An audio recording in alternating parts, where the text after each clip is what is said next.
आसिफ भी पहले बड़ी अजीब सी ज़ुबान इस्तेमाल कर चुके हैं। उनको क्या रंग देना मकसूद है? देखें, पाकिस्तान दुनिया में आइसोलेशन में नहीं रहेगा। यूरोपीय यूनियन का मिलिट्री शऊर दिया, वो तो भूलेगा। खान जेल में रह के भी अपने शऊर के लिए आवाज़ उठा रहा है, लड़ रहा है, लोगों के लिए आवाज़ उठा रहा है। तो खान के साथ ही क्यों नहीं बाहर बात करेंगे? और इस किस्म की सज़ाओं से क्या खान के शऊर। बिस्मिल्लाहिर्रहमानिर्रहीम, इय्याक नअब्दु व इय्याक नस्तईन। पाकिस्तान तहरीक इंसाफ के सूबाई सदर और जीबी के साबिक वज़ीर आला जनाब खालिद खुर्शीद खान को कल जीबी की एटीसी ने 34 साल कैद की सज़ा सुनाई है। और आपने वो मज़ाक़ा खेज़ इल्ज़ाम भी सुना होगा कि इन्होंने एक पब्लिक प्रोसेशन के दौरान रियासत के इदारों पे तनकीद की थी। तो ये रियासत के इदारों पे तनकीद करना कहाँ से दहशतगर्दी हो गया? इस तनकीद का हक तो हमें कॉन्स्टिट्यूशन देता है।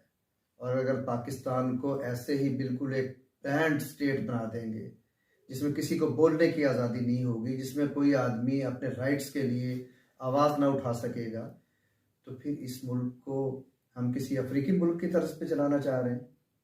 ऐसे तो नहीं होगा। जो खान ने शऊर दिया है वो तो भूलेगा। खान जेल में रह के भी अपने शऊर के लिए आवाज़ उठा रहा है, लड़ रहा है, लोगों के लिए आवाज़ उठा रहा है। तो खान के साथ ही क्यों नहीं बाहर बात करेंगे? और इस किस्म की सज़ाओं से क्या खान के शऊर को सोसाइटी में फैलने से, सोसाइटी को आवाज़ उठाने से, अपने हक के लिए आवाज़ उठाने से, बुनियादी इंसानी हुकूक के तहफ़्फ़ुज़ के लिए स्ट्रगल से लोगों को रोका जा सकता है? ये इस किस्म के हथकंडे और फिर इसके साथ मज़ाकरात की भी बातें, ये क्या मानी है? इस किस्म की बातों से वो जो मज़ाकरात हैं जिनके बारे में so called minister Khawaja Asif भी पहले बड़ी अजीब सी ज़ुबान इस्तेमाल कर चुके हैं, उनको क्या रंग देना मकसूद है? देखें, पाकिस्तान दुनिया में आइसोलेशन में नहीं रहेगा। यूरोपीय यूनियन का मिलिट्री कोर्ट्स की जो सज़ाएं हैं उन पे एक अपना मौक़िफ़ है। बाकी दुनिया का पाकिस्तान में ह्यूमन राइट्स की जो वायलेशंस हैं उन पे एक मौक़िफ़ है। टी चौक में हलाकतों पे एक मौक़िफ़ है।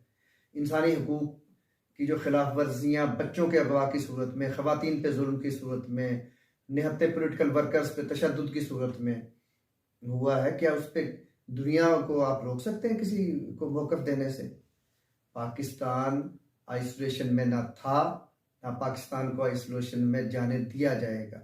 इस किस्म की बेमानी सज़ाएं, इस किस्म की नाइंसाफ़ी पर मबनी सज़ाएं, इस किस्म की जुल्म पर मबनी सज़ाएं पाकिस्तान में लोगों को उस शऊर से दूर नहीं रख सकती जो खान ने दिया है। पाकिस्तान उस शऊर के साथ जिंदा रहेगा। पाकिस्तान उस शऊर के साथ 2025 में दाखिल हुआ है।